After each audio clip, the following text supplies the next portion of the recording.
Well, good afternoon, everyone from New Haven. My name is Mike Minatoli, and I'm part of the career education and coaching team here at SOM. I'm very excited to be with you today to talk a little bit about re-energizing your search.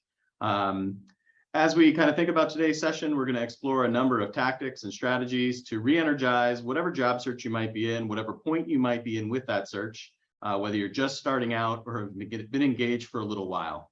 A few questions I want you to think about in terms of your own search over the course of this presentation. One, what is the definition of success for you in your search? Right, this is a question that comes up a lot in coaching sessions. We want to compare ourselves to what other people are doing and how things are going, but we really want you to focus on what is your particular definition of success in this search that you're engaged in right now. In some cases, it might be just to make connections for the future. In some connections, it might be an immediate job. What am I thinking about that? Do I have a defined timeline for success? Am I just passively looking to explore what's out there? Am I determined to find something new? Or am I in immediate need of a new opportunity because of where I am in my time frame with my career? If you have been searching for a while, think about the questions of what feedback are you getting from different conversations that you're having? Are you getting interviews, but those aren't converting to opportunity? Or is it radio silence after application? Those could be a couple of monitors for us to dig into in a coaching appointment to determine where some of the deficiencies might be, or a point to refocus and pivot your strategy a little bit based on what the answers to all of those questions are. And then the final question I'll ask you to kind of think about is, when was the last time you were actively seeking new employment? Because depending on when that is, the search approach you used last time around may not be as effective in this market that we're in right now. So I launched a poll here at the start of the webinar to kind of get an understanding of where folks are at. So I just want to take a look at that for a moment. So it looks like a lot of the folks on here are engaged in a search, about half and half on actively and passively. Looks like a lot of people are sort of in the beginning of their search. And most people, it's actually kind of split between in terms of how long ago our last search was. So thank you for sharing that info. That's great info. Yep, there we go. Perfect. Thank you. So let's jump in a little bit. As we jump in, feel free to use the Q&A feature at the bottom. If you do have any questions, I'll do my best to leave time at the end to answer as many as I can, but you can certainly ask them in the moment and I'll come back to them as we finish up. So the first thing I want to talk about is, as we think about our job search and kind of engaging in things like this, we sometimes think that our job search is going to look like this, right? When we begin to think about our next move, whether that be a promotion, whatever is next, moving along, exploring a new industry, changing a geographic location, or just any new job, we tend to think our search is going to look like this. A clear road ahead, no obstacles, a straight path to whatever we're going and whatever is next, right? Reality pretty much tells us, though, that it is going to look like this. All right, it's that last slide just made things look like it was an orderly and simple process, but again, it looks more like this, a simple series of obstacles, choices, twists, turns, pathways, and course corrections. Okay, we need to think about our search with the mindset of it being a little bit closer to a marathon than a sprint. And I would say, I'll share my personal story. So nearly 4 years ago, I was engaged in a search. My goal, as I thought about it at the time, was to relocate my family from where we were living. My first conversation about this particular job actually took place just as a friendly conversation in February and resulted in a start date in the second week of December. So as we think about it, probably not as long as it could have been, and maybe not as long as some of you have looked, but a good 8 months, 9 months before from the initial conversation that was really more exploratory, what's out there, what's interesting, to an opening that came up and the potential for me to get here. So know that there is a little bit more of a marathon. There are going to be all these twists and turns and things that thrown at you. And I think, if you haven't done a search in a while or think you're relying on simply applying to every job that you see out there, some of what we'll talk about today will show that that has probably changed a little bit.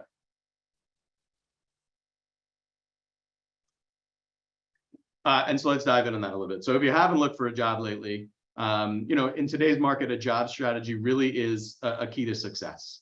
There are a lot of key changes that could affect how your approach goes. And quite frankly, when we pull back from it, I want to make sure that you're using the most effective use of your time, right? There's so many different opportunities out there to just go on LinkedIn and click apply to this job, to go on Indeed and just upload a resume. It's so easy for you, but it's also easy for everyone else.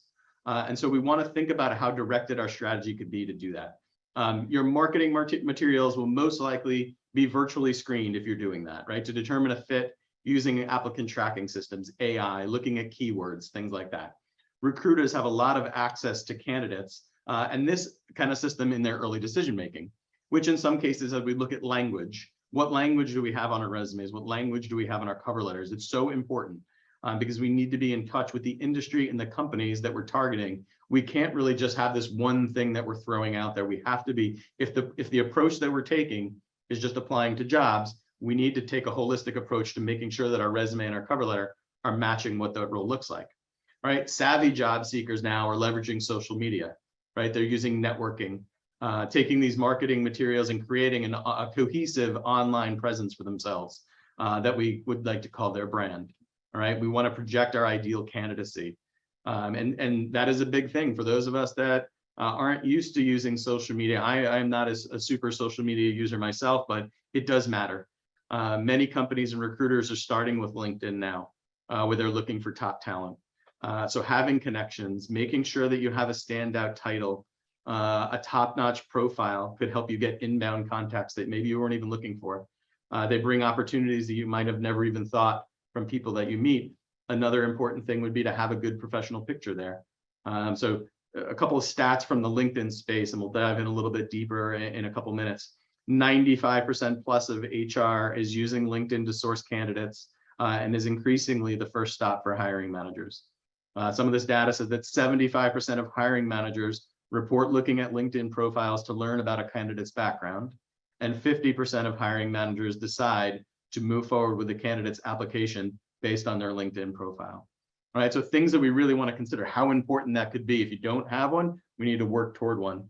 And I would say this, so for those of you that are in a more senior space, I recently had a conversation with a couple of executive MBA students here on campus, and one of the participants noted that their company at this point rarely posts jobs anymore.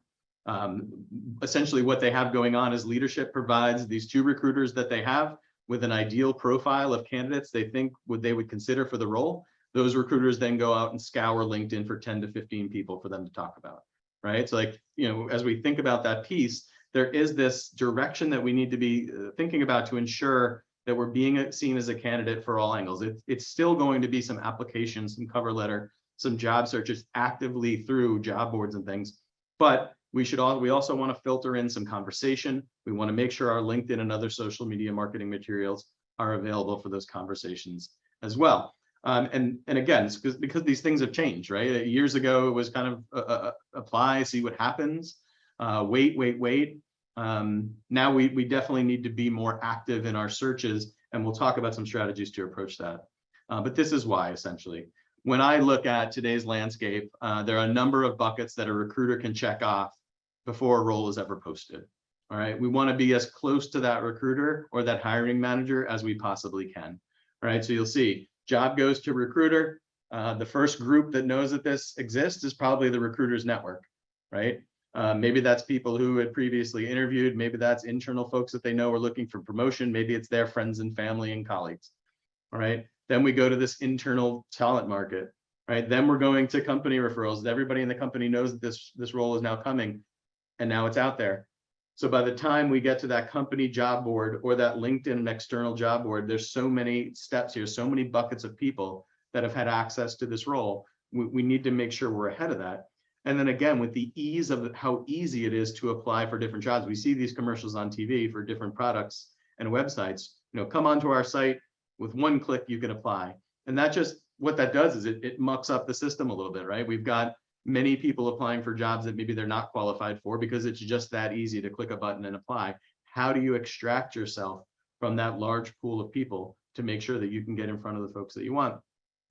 And again, I'll share a personal experience that I just went through myself. We have a position open here on our team. While I was waiting for the university to kind of approve this role, get it posted externally, I had been reaching out to a few candidates that I had interviewed last time around. that I reached out to a couple of close contacts in the industry that we're in, and I had posted my own posting on LinkedIn that we were potentially hiring. And quite frankly, I ended up interviewing 3 candidates before the position was ever posted, right? And that's what's happening out there. So again, as we look at this particular slide, we want to make sure that we can move ahead and get as close to that recruiter or whoever that hiring person is to know that things are coming.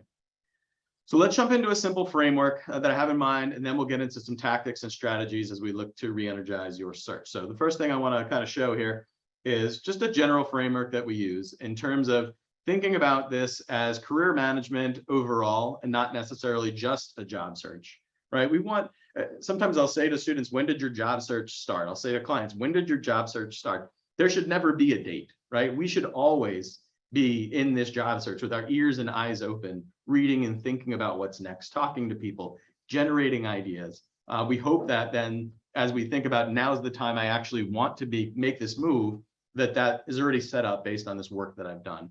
A lot of that work then gets done in this assess phase. So we're looking at 3 different phases here: assess, prepare, and connect.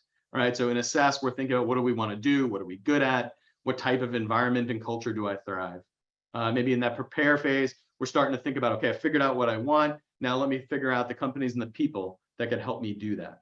And being prepared is obviously an essential step to the success. And then eventually, once we have that all squared away, we're going to connect. We're going to leverage our network, and we're going to do take all this research that we've done to kind of infiltrate organizations and employers and be in front of them. All of this is ongoing, right? It's never really done, even after you accept an offer in some cases, which is why we talk a bit about it as career management versus a job search. And the other thing that I'll throw out there is you could find yourself in some of these stages in different places. So maybe I'm working with one company and I'm already connecting with them and having conversations. There might be 2 others that I'm back in the assess phase, working on some research. How do I do a deep dive into those organizations to get myself in front of them?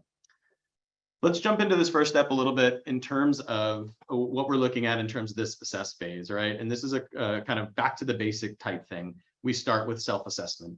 And if you haven't completed one in a while, I would say that's a good place to start to kind of get a better sense of who you are and what you want, clarify your professional goals, broaden your perspective of what's out there, refine some of your career possibilities that could be open to you, deepen your understanding of industry and function, but also think about matching your goals to what opportunities are out there. It's also a great time to consider whether you're, as I mentioned earlier, exploring right now, or if you're in need of a job right now, right? There are 2 different pieces there. And as we think about that, what am I looking for? Am I looking for a job, or am I looking for the job, right? Because those 2 searches can look very different as well, right? It's always going to be a consideration based on what factors are around you. But knowing your strengths and values will be important, just as important in some cases as knowing what your experience and skills are. So you can kind of jump in that. As you do different assessments and gain a sense of who you are, whether it's these questions, there's also the opportunity, and sometimes this is more important, a formal self-assessment with a coaching, with an executive coach, with someone that might be trained in some of the different assessments that are out there for thinking about your career could be necessary to either confirm or give you more in-depth understanding of your strengths, your values, your passion, and where those lie. Because the more you know about yourself, the better you'll be able to articulate that and to others and be able to articulate what's important right now for you. And I generally find those who struggle to articulate what they're looking for are those that find themselves in kind of longer searches because they're open to a lot of things, but nothing is ever necessarily the right thing. So the more that we can kind of think about ourselves and get us in a place, the better here. Again, some questions that we can ask ourselves as we process who we are and where we want to go. In what areas do I excel? What areas are growth areas for me? Where do I really need to think about? Is there a skill I'm lacking? Is there an experience I'm lacking? Is there a way that I'm talking about my skills and experiences that isn't defined to those that are listening to it? All things we want to prepare for. What type of projects have you worked on that you find interesting, that you would want to continue? And which of those are you finding challenging and boring that you might want to leave behind? What future opportunities do you imagine yourself? Because that's an important question to ask, right? What are these opportunities that are open? And is it something I can take in my next step? Or is it something that it might be 1 step away, it might be 2 steps away, I need to build toward it? So thinking about how you're progressing through this is another important piece of how we kind of look at these questions. So do think about these things as you start to get into your thought process. The other thing I would say in this assess phase is as we read job postings now, an important area here is to understand what's the role all about? What is it actually asking for? Right? I would say I speak to a lot of students who get jobs over the course of the year, and I say, great, that sounds so interesting. What are you going to be doing? And they can't always answer the question, right? It was just a job. It was the one that was there, and we took it. But at this stage in our careers, if we're alums, if we've been out for a couple of years, if we've been searching for a while, we want to make sure that we know what this role is. So if we're looking at this role, I found this role online the other day. It's a chief of staff role that's open at Robinhood. And there's this about section. I pulled it down and I was reading it through and thinking, all right, if I was looking at a holistic approach to this job, if this was the job that I wanted to approach, and you'll see I highlighted some areas. So those that are underlined areas on this posting, maybe I'm using my resume to show collaboration, to show relationship management skills and experience and exposure I've had. Maybe I'm using it to show the projects I've completed ahead of schedule. And that I've unofficially reported to the CEO on a number of these projects, right? If we look at these things, collaborating across all levels, strong relationship management, to iterate and move at a rapid pace, all things that I want to make sure are happening at this point in the search. Maybe my cover letter is going to focus more on these things that I have kind of highlighted in blue here. How do I express my passion for financial services? When did that story start? Why did it start? Quite frankly, I found this an interesting story from a student that I met with earlier this week. The student has a strong interest in the space of timber, wood, trees, all that stuff. And so we were talking about where did that start? And the student shared that at a young age, their family had toured a mill.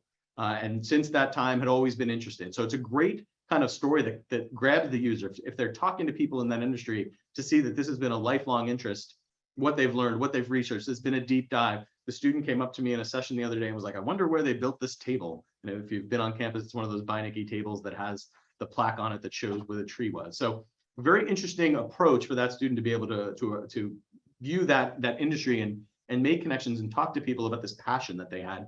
And that could come out in a cover letter. Maybe in the cover letter, I can talk more clearly on how I bring structure to ambiguity than I might be able to on a resume. And then in conversation, as you're meeting with different people, I'm doing coffee chats, I'm doing informational interviews. Maybe I'm talking about how I involve my team in decisions. And that's something that I want to show that I'm a holistic manager and I involve everyone. I'm delegating, I'm allowing others to grow. Maybe I'm talking about how I've persuaded decisions. Oh, we just had the situation where the CEO wasn't sure this was the direction that they wanted to go. I did this, that, and this to ensure that that was the decision and backed my decision up to move forward and convince the CEO to move in that direction. Right? All things that we want to think about. So as we look at these jobs and these postings, we do have to do a little tailoring of our resume, of our cover letter, of our networking to make sure that we can show our skills and highlight our abilities toward them. And once we decide how we want to approach the posting, we start to move into this prepare phase. All right? And here we are, we're moving on to prepare. This is where we're developing our plan. We're starting to think about our network. We're putting together people lists. We're putting together employer lists. We're looking at these different blind spots, refining our brand, we're doing our research, right? Never too early to start identifying people in your network who could be a valuable resource for you in your search. Consider reaching out now to those that may be able to strengthen your network and connect. And don't forget to review your target list of organizations, do soft searches through LinkedIn, your undergraduate network, as well as SOM and Yale. And even that point, right? A lot of times I think students and alums focus on Yale SOM. There is a much larger university that we can engage with as well in terms of alumni to reach out to. So don't forget about that larger group of Yale alums that you can tap into. So we're preparing, we're moving along. Let's take a look at a few tactics that help your process along. These are all things that I'd say have come up in coaching appointments with alums, with executive MBAs in the last couple of months, weeks over the summer. And so a couple areas that I think might seem basic, but they are pain points that we're finding. And let's dive in on the first one here. And one thing I think that's really helpful is to really sit down and start documenting your accomplishments. Okay, what have you actually done in the roles that you've gone in the past? And this could be even more important for those of you that on that chart at the beginning or on that poll at the beginning had noted, maybe I haven't searched in 5, 10, 15 years, right? Because there's probably, if we haven't kept up a resume, there might be a bigger gap there of what we need to kind of backtrack on to think about what those accomplishments were. But most job candidates, including executives, don't document these achievements. We kind of assume that people know what our capabilities are based on our years of experience, based on our titles, based on just the tasks that we completed. I really want you to spend time reflecting on these roles that you've had inside of work, and it could be outside of work too, right? It could be community engagements that we have. It could be boards that we're part of. It could be projects that we're working on based on our own passions outside of work, right? Reflect on your strengths. Kind of think about how we could work those into our story. It is a time for those of us that are, that aren't as boisterous about our accomplishments to kind of throw modesty into the wind, reflect on these strengths, and really start to engage in some strategic self-promotion. All right, we want to focus on the work and the impact that we had. All right, not necessarily, I see a lot of resumes that focus on what the team did, what the organization did. I'm hiring you. I want to know about what you did. So if you're sitting there today and you're looking at your resume and a lot of your bullets and your accomplishments are speaking more to what a team accomplished, if you led that team, that's great. But let's also break out what you did to lead that team. And think about, again, those accomplishments that you specifically took part in. Projects are great highlights for brand recognition or to show scale, right? I worked with this client, I worked on this amount, this was the dollar amount of this deal that we completed. But at the end of the day, employers are looking to hire you, what you've accomplished, and that impact that they believe you can bring to your organization. So a couple of examples that I have here. So I was recently working with a candidate who had 25 years of experience for a university registrar position. This is the person that helps students register for classes and all this. So they completed a ton of important work transitioning their university's registration system. But because it was something that was just kind of second nature to their job, they didn't really approach it on the resume with the scope that it needed, right? When we really sat down and talked about things, we saw that they kind of through examination and conversation were able to develop a strategic plan. We're able to talk to and interview competitor universities and what their systems were like for implementation and choosing a vendor. Ultimately, they implemented this across 25,000 stakeholders. They, at some point, presented to the university's president and their cabinet. Then they were getting into vendor management, into budgeting, into operations. But from the highlight, we want to show that you were in the room with the university president. You were in the room with the CEO of the organization. You were part of the process. You were out doing interviews. The resume that they actually had an initial was it could have been a copy and paste from their job description. It essentially read like, I did this, I did this, I did this, I did this. People aren't interested in that. They want to see what your accomplishments are. The opportunity, there's a lot of opportunities out there, but the candidate pools are huge. And so how do I get myself into this razor thin decision to make sure that I am the person who's getting the role that's out there? The second example I would say is a little bit more toward the side of how do I kind of express my outside activities. So coaching someone recently who was speaking very highly of their team. I asked them to kind of turn the light on themselves. What were the high points of your career? And ultimately found the conversation leaning toward they felt that their ultimate achievement was they provide a lot of value to create companies and how they've been recognized as kind of a master of cultural change, right? They even thought back to a time earlier where they were a youth coach and one of the kids that they had coached back then is now in the NBA. The exercise of kind of thinking through these accomplishments and really focusing on yourself, not only brought out their accomplishments, but elicited a couple of skills that they had, abilities developed outside of the formal work environment, and also led to like a cool story that you could connect to, right? If you had, if you were kind of talking to someone and said, I worked on this project, and at the end of the day, I realized that, this kid that I struggled with coaching over my time is actually in the NBA. Maybe that's a conversation that leads to genuine interaction. And the force that we're taking, okay, maybe this person's skills aren't as perfect for what we're looking for, but we've made a genuine connection. I like this person. I want to work with them and I want them to be part of my team based on that more conversational connection. So do think about really sitting down and trying to document the accomplishments that you've made in each of your jobs.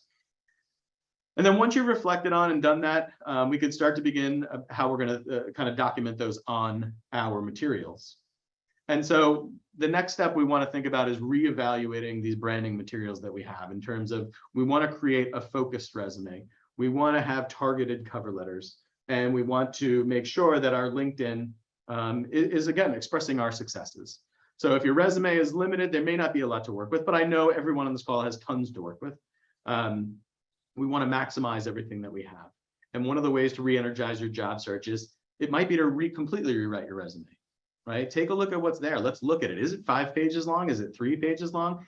Is it detailed enough that someone's going to read it? I would say if you have a 5-page resume, I struggle to find someone that's going to be reading pages 3, 4, and 5 in some cases, right? How can we be more concise and really highlight everything that we have in 1 or 2 pages? We want to think about, so that's one way to think about this. And we want to present this in, if you've interviewed recently, there's a method called the SAR method, noting a situation, the action that we took, and the result. Try to set your bullets up in that manner if you don't have them set up that way. But highlight the best of you across one resume. There might be little tweaks, as we've talked about, kind of focusing in. Maybe I'm reordering a couple bullets. Maybe I'm changing some keywords. Maybe on some resumes, the brands that I work with don't matter. And maybe it's just more important that someone focuses on the work that I did to see that it's directly transferable to the work that they're trying to hire someone for. They're just getting caught up in the fact that of the brand that I did, and it wasn't a direct brand to the brands that they have. Right. So think about all those different little things depending on where you're stuck on with your resume. As mentioned previously, if you read job descriptions carefully, you can usually pick up a few clues and where to focus that the employer is looking for is on. And apply that to your resume, to your cover letter, to your LinkedIn profile. It can be work. And one of the things that I'll mention over this is it's hard to kind of boil the ocean in our job search, right? There's so many jobs we can apply to. We could throw resumes everywhere, as I've mentioned, but I find that having a strategy of some targeted employers, right? Maybe I'm looking at 5 to 10 today that I really want to dive in on. I want to do some research on. I want to tailor my materials to and pursue those directly using these tips that we're talking about here. All right, again, as we've mentioned, LinkedIn has become far more significant for job seekers over the past couple of years, provides easy access for you to apply, but also gives recruiters a lot of power to find those who are out there searching. You need to have a crafted title in there, right? You've got to have a really well done summary about section with keywords. When recruiters are on their end doing searches, it's that title and it's that summary that kind of have the most weight in terms of how you pop up in their search. And I'm sure some of you that are on LinkedIn, every once in a while, you get an email. It's like, you've appeared in 42 searches this week. We want to see that number going up and up as we get further and further into our searches here. The other thing that I love about LinkedIn is, our resume is kind of limited and defined, right? I've got these bullets. They don't always show the whole story. LinkedIn gives you the opportunity to show that whole story, right? I don't want you to just recreate your resume on LinkedIn. I want you to make it more of a narrative. Are there opportunities for you to even attach decks that you've worked on that are okay to have out there? A paper that you wrote, videos that you worked on, project plans that you could show. And maybe those are just additional highlights on how you can break out that LinkedIn profile to be more extensive and support that resume that you have. And then the other piece I'll say is just, again, it's an opportunity to just deep dive on specific projects. I've got a bullet that I, needed a limit to a line or two on my resume. Maybe now I can write a little bit more of a summary of what that looks like as a whole to highlight those things. And again, as I carry that over to my cover letter, how can I highlight those? If you've had conversations with employees in an organization, right, is it worth mentioning them in a targeted cover letter that you're writing? I always think it is. The reason being, if someone does read that cover letter and sees that you talk to that specific person, depending on who that person was, it might mean automatic interview because of who that person was, or maybe it's a chance for that recruiter to go and reach out to that person and say, hey, I saw that you spoke to Mike Minutoli about this role. What'd you think? Is this someone that we should interview? And you've got an advocate inside the organization. So another quick tip is to, if you are talking to people, if you're having connections, as long as it's okay with them, mention their names in your cover letters, in your conversations. All right. And I would, so, again, as I think about these skills, another anecdote. So at the end of last year, working with a student who was very much struggling with their search, kind of fed up with how things were going. Very full resume. It actually did highlight accomplishments as we would hope. What I would say is it lacked direct experience to the role that they were applying to. So we kind of dove into one singular line that they had in like an additional information section that was just one bullet, a little summary about a project. And once we talked about that project, we kind of realized that it was something they hadn't looked at in a while or thought about in a while. but there were elements of that experience that were directly related to the work that they were doing. So we ended up breaking it out as a job experience, essentially as a professional experience with bullets under it.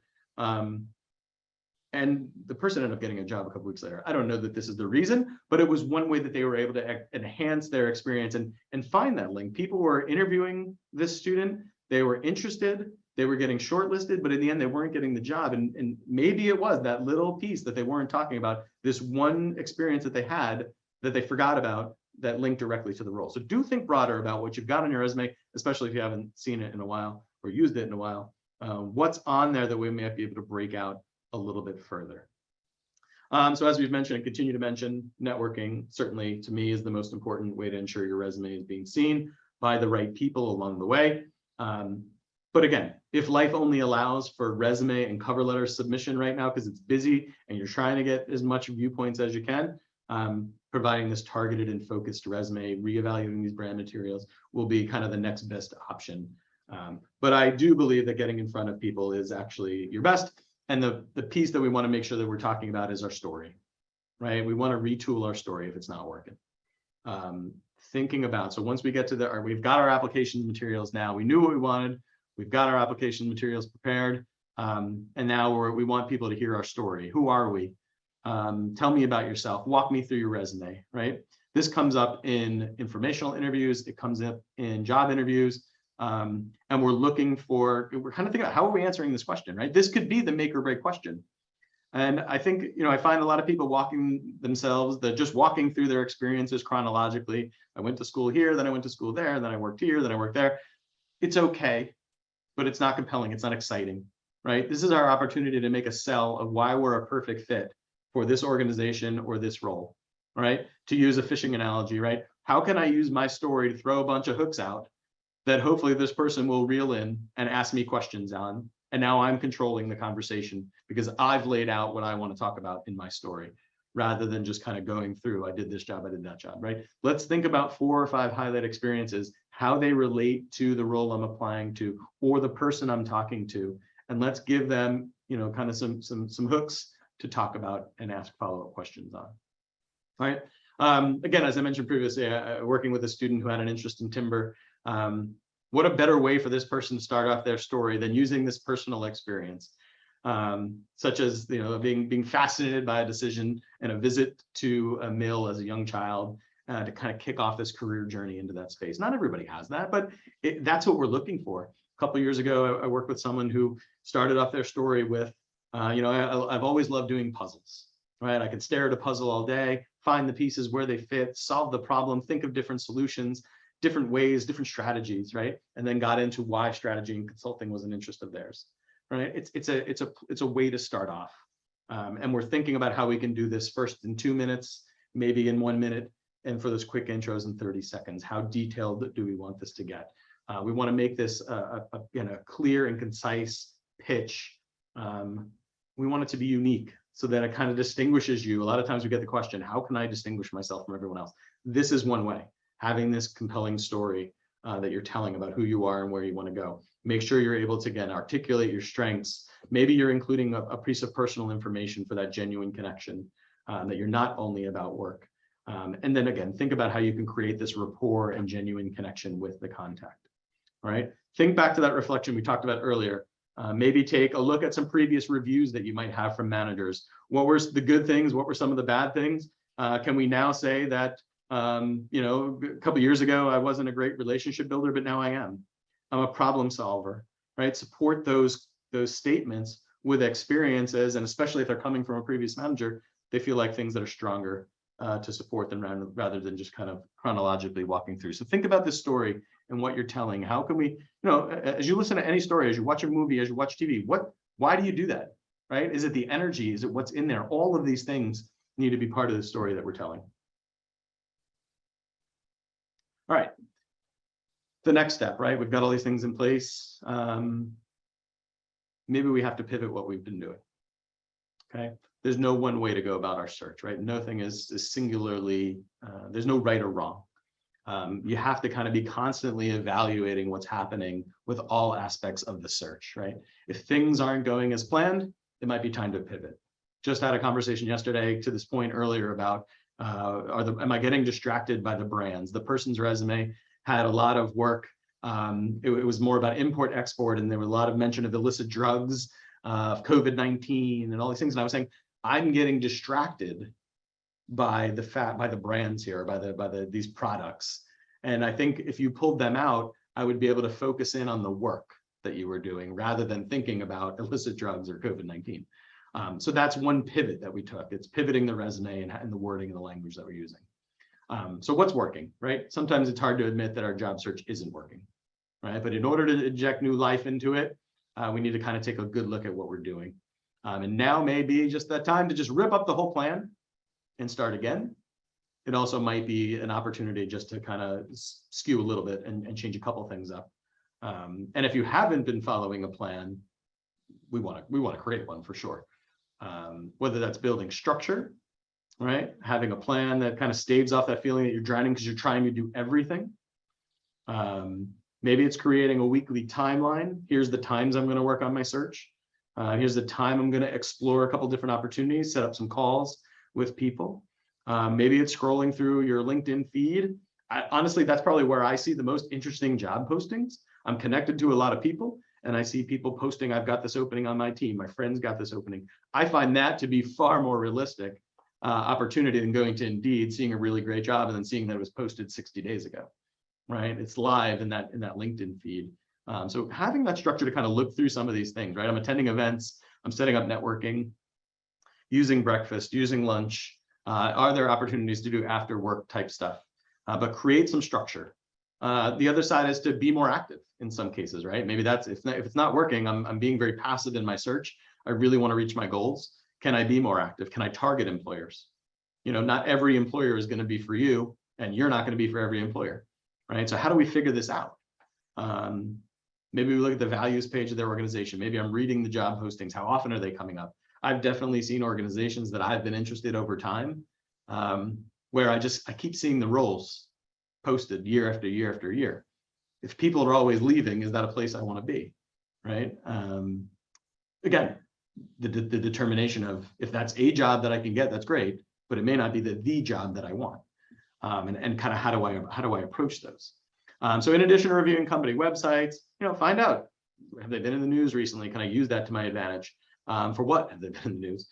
Maybe there's a question there. I saw this in the news. What's your thought about how your company is approaching that? Are they on best places to work lists?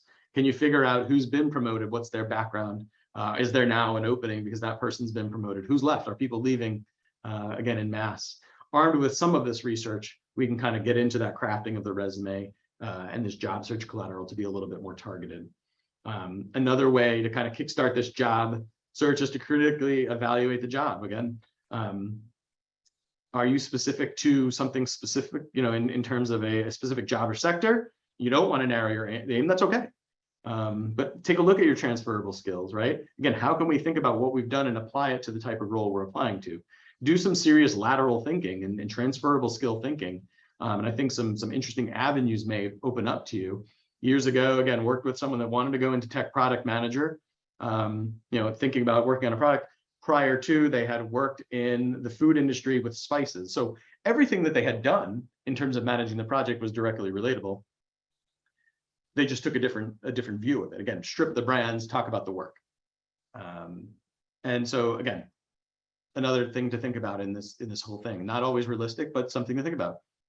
Is it time to consider the idea of relocating or working somewhere different? Are there more job openings that are more directly related to you in a different town or a different city, in a different state?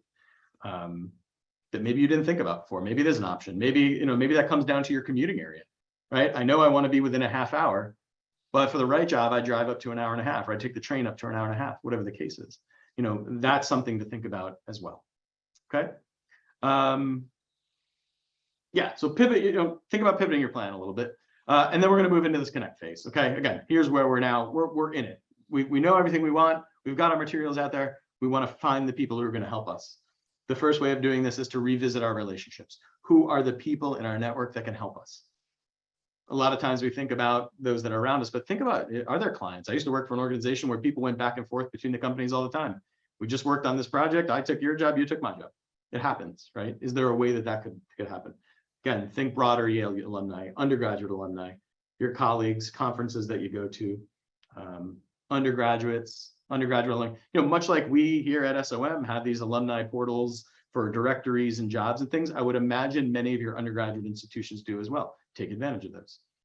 Does your employer offer resources, right? I was talking to a friend recently. They have access to BetterUp, which is an organization that provides coaching in all different avenues. Is that something you can take advantage of?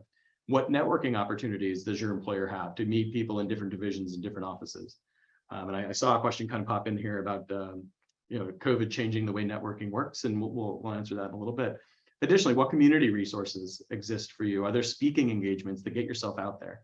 Are there volunteer opportunities to meet different people who are in your community? Right? Remember, the most important interview you'll go on will most likely be an informational interview, not always that final one, right? It's an opportunity to gain a lot of information to set yourself up for that job interview. Start with people you know best. Even if you haven't spoken to them in a while, or if you have spoken to them recently, just check in with them. Don't shy away from telling them that you're kind of breathing. I've taken a little look at, and I'm breathing your life into this search. It's taken longer than I like, but I've been able to learn a lot along the way, and this is what I want.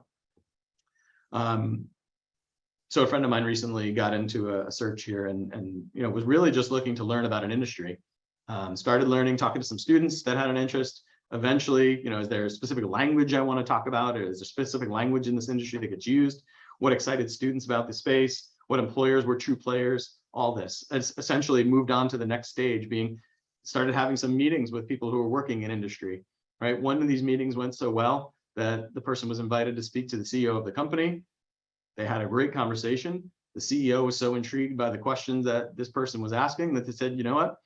Here's an offer. Why don't you come help us figure out the answer to these questions, right? So what started with just general information and exploration turned into a job offer because they were well prepared and were asking the right questions and impressed the people that they were talking to. The other side that I think is really interesting from a different viewpoint is really thinking about the people that we know and how they're connected, right? So I recently was talking to an alum who was interested in the investment management space, and I asked if they had connected with a specific faculty member who's both an academician and a principal at a pretty well-known firm. And the student replied saying that they didn't think it would work because the firm that professor worked with was very quantitative, and this student was looking for some more fundamental opportunities. You have to think past the box that we have, right? In this case, I'm guessing that professor probably has contacts that span the entire industry, and maybe aren't locked into that specialty. So be okay with kind of putting it out there. The more ears and eyes you have on the ground for you, the better. And again, while job boards have a place, I would say many senior roles, for those of you that are looking more senior type things, it's going to happen through networking more than it's going to happen through a job application, okay? We wince at this word of networking, but it is really important. How can we set up coffee meetings? How can we take advantage of conferences, speaking events? Don't be afraid to reach out to people. Social media plays this role as well. Even if you're signed up for job boards, that's great. Upload your CV online, see what's out there. But I'd say there's little rate of return on those things. Recruiters don't have the time to sit there and read through millions of resumes. You have to find a way to kind of get it out of that pile, right? Once we've figured out who all these people are, we want to dive into a little outreach, right? We forget about how important this could be. The message that we use can be wholly important. I get messages from people I went to high school with very often and college with. I got one recently and it was atrocious. Right? No capitalization, no cohesion, no grammar. And this person was asking me to connect to somebody else, connect them to somebody else, and I couldn't do it. Right? So we really have to think about what's in this, right? If we think about this in a way, right? If I'm an executive, connect personally with key decision makers that you've worked with on deals, clients, partnerships, right? How can we talk to them again, I'm learning, I'm interested, and then maybe I let them know that I'm out there. Can we get the name of this person again and get it on our cover letter if we're sending one, if that's the approach that we're taking? Another piece to think about, again, this outreach, we want to be open, we want to be honest. I'm exploring, I'd love to talk to you. Can I have 20 minutes of your time?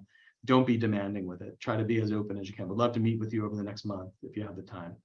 And then how can we revisit old relationships? I'm a huge fan of the holiday outreach, right? So around the new year, great time to try and reconnect with some relationship that maybe died off a little bit. All right. Take the time to get to know your network and reconnect. Wish them a happy new year. update them on your status, offer the opportunity to get together in the new year. You never know what comes of that. I used to work for someone that did this all the time, would have breakfast meetings 2-3 times a week, just around reconnecting. What's happening in the industry? This is what I'm seeing, this is what you're seeing. And then when opportunities came, they were either sharing them with each other or kind of sharing them with others in their network. I worked with a student last year in the MBA program who took this approach, right? Took a list of about 20 to 25 clients that they had worked with, senior people. We crafted a great message and they sent it around because, around the new year, it's sometimes a little less busy. Maybe there's more chance to dive into the email. People are on vacation just monitoring, and this, his calculation ended up being correct. We wanted to get his name in front of a few key players. It ended up leading to 10 conversations with senior leaders in the industry and led directly to an internship and ultimately a full-time job. So opportunities like that, like find these little timings where I can send something out. How's your summer? Maybe it's that, maybe it is that new year, but what are these timeframes that we can use to just do a kind of blanket outreach, individualized and connected to people, not just a mass email, but can we connect to those specifically and using outreach as a way to ultimately do that. And then finally, again, just some tips to wrap up here at the, again, set aside some time. Structure has got to be part of this, right? If you're doing everything, it's tougher to be successful if you're just trying to fit it in. I'll do it tomorrow. It never happens. I'm trying to do everything. So in the midst of, my 2 meetings, I'm trying to get a resume out. Try to set aside some time. Can you do a couple hours a week? You can't look for a job every day, all day, nor should you really.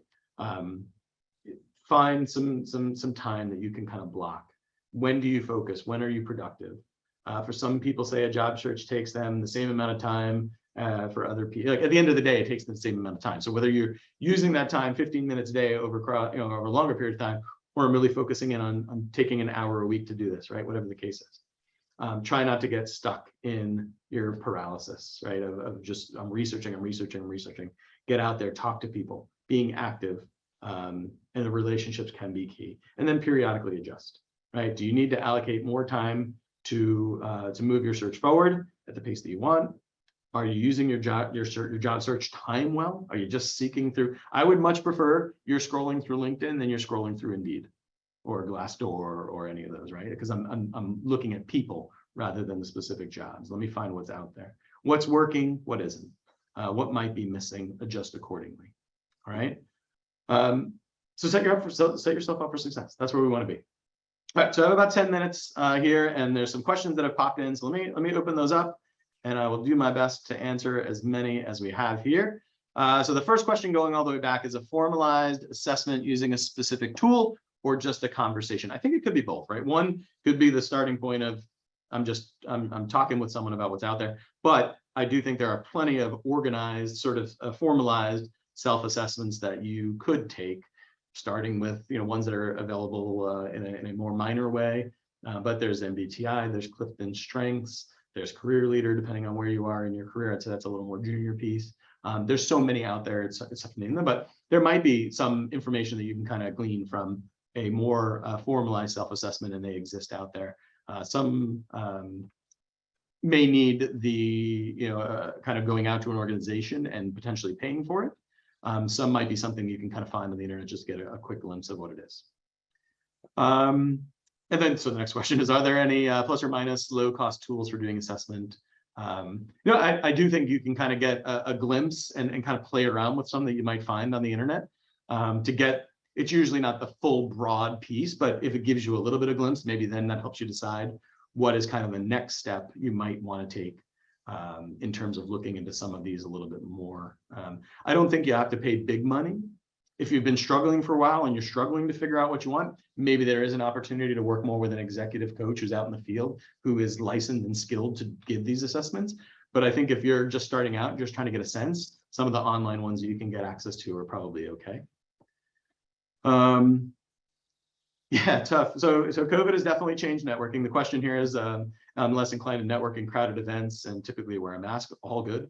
Thoughts on networking in person during COVID? I think, I go back and forth on this, quite frankly, because I think there are advantages and disadvantages to the online in-person, the online virtual kind of Zoom networking and the in-person. Right? The in-person takes a lot more time. I got to go somewhere. I'm with someone. the online's easy, right? I click it on, everybody sees me, and I'm able to portray myself. But there's always value in being in front of somebody and being able to talk to them. So, I mean, specific tips is, I would say, if you go to a larger event where a lot of people are talking, is there a way to kind of navigate, see what's happening, and maybe target a couple people that you're talking to? If they're alone for a minute, is there an opportunity to kind of, hey, would you mind moving over here? We'll have a little conversation on the side. If there's a larger group, step away if you're not comfortable. The piece, the mask piece is always going to be an issue at this point, right? Because a lot of times if we're in a larger networking event, I was in a room recently with about 100 people, everybody wearing a mask, everybody talking, and it's harder, right? Even though I'm in person, as you can see from watching this video, I use my hands a lot. I'm a very mobile person, and I'm very excitable when I talk. That comes out, but can't always hear me because now I'm talking fast in a mask.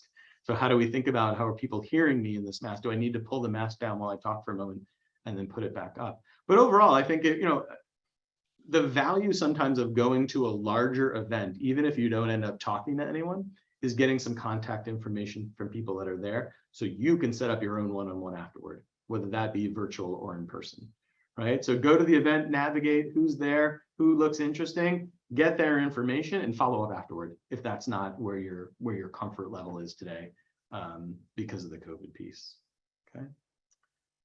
Okay, let's go. As a SOM alum, I'm able to schedule career coaching sessions with Michael.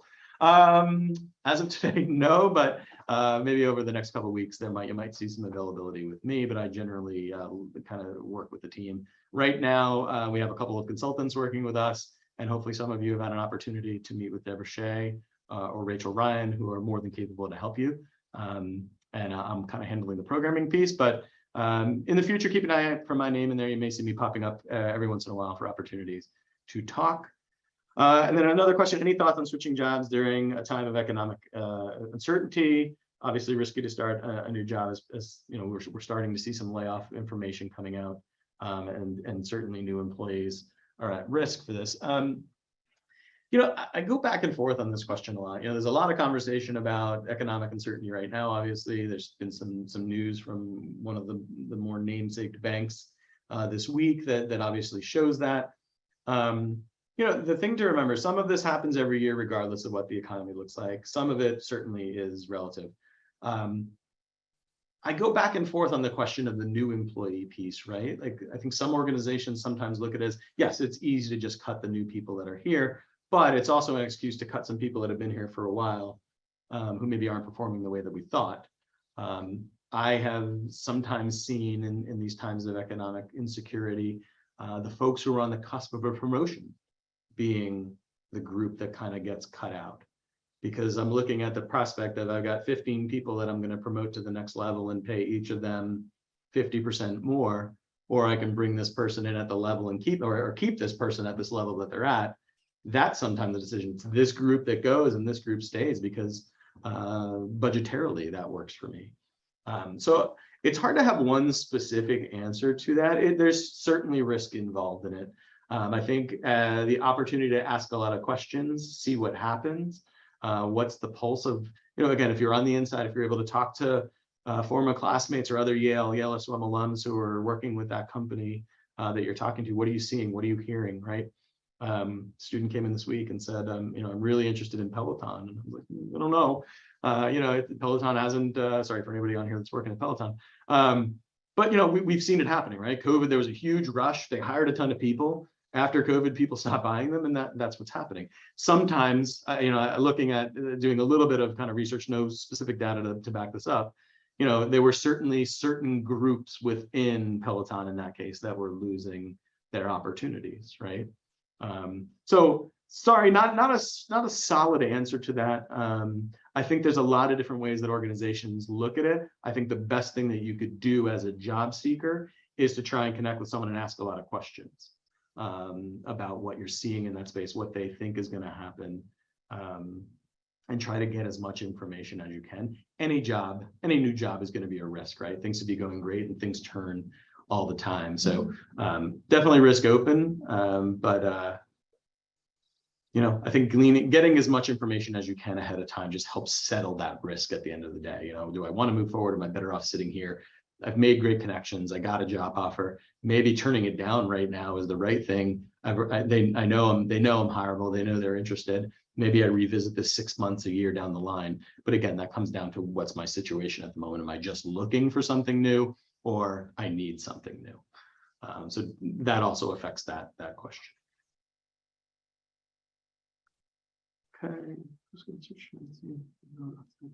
All right, so a question, speaking about some post-COVID search trends you're seeing, remote on-site flexibility, family-friendly environments, sure, narrate that question. So yeah, this is a tough one. Again, I think there's a lot going on, and some of it is organization specific. Some organizations you see in the news saying bringing everybody back, but then there's flexibility within. I think a lot of organizations are reevaluating how people work for sure. I would imagine many of us here that are working on some kind of flexible schedule, and depending on what time of year that might be. I think some of the trends I'm seeing, one is there's a lot of jobs posted. I'm curious if every company is really looking to post to hire for those jobs. That's one thing that I have questioned, right? Or are we want to make sure that people aren't starting to write articles about us or looking at us saying, oh, they're not hiring, right? So I've got a couple postings up across a couple different teams, departments within our organization, just to make it seem like. So that's one thing I worry about in this kind of post-COVID group. I think as you look at the remote, the on-site piece, right? Again, I think there are a lot of companies that have wholly kind of dived into this, right? They realized that over the last 2.5 years, things were more productive, things worked, people were able to get their life. I know for me, I'm struggling. I'm back, 4 days a week, and it's a tough struggle to balance life. Over the last 2 years, my kids have gotten involved in 1,000 activities that I was managing well when I was working from home, and now just the 25-minute commute kind of throws another piece into that, right? So I think regardless of what you see, again, opportunities for conversation with the person who might be your manager, with a recruiter, with just a connection. What are you seeing in the workplace? How flexible is it? Is this something, if I need this, is this something that works? Can I shift my work responsibilities? If the office opens at 8:30, can I come at 9:30 and stay till 6? Is that okay? Is there an opportunity to maybe leave at 3 because I have to deal with something at home, parent, dog, kid, whatever the case is, commitment? I'll jump back on at 7 and do work from 7 to 9. Can I schedule calls for the evening, right? A lot of different things that we can look. I think we're seeing more of that because there's not a lot of, it's hard to tell this to somebody that might be searching, because there's a lot of candidates out there right now. And I think the reason we're talking about the topics that we're talking about today, for that reason, is not everyone's approaching it the right way. So we need to be the people that are approaching it the right way. That make some of this stuff more realistic. If I'm the best candidate they've seen and they want me, we'll make it work for you. Okay, and I think that's how I would answer that question. So we're coming up on 1 o'clock here, and I know that's our time to end. So appreciate everyone's questions. Certainly, if you have a need, you can schedule coaching appointments through CMS. You could always reach out to som.cdo@yale.edu if you don't have a CMS account and want to set one up. But otherwise, I appreciate everyone's attention today. I hope you have a great day, and best of luck with your searches.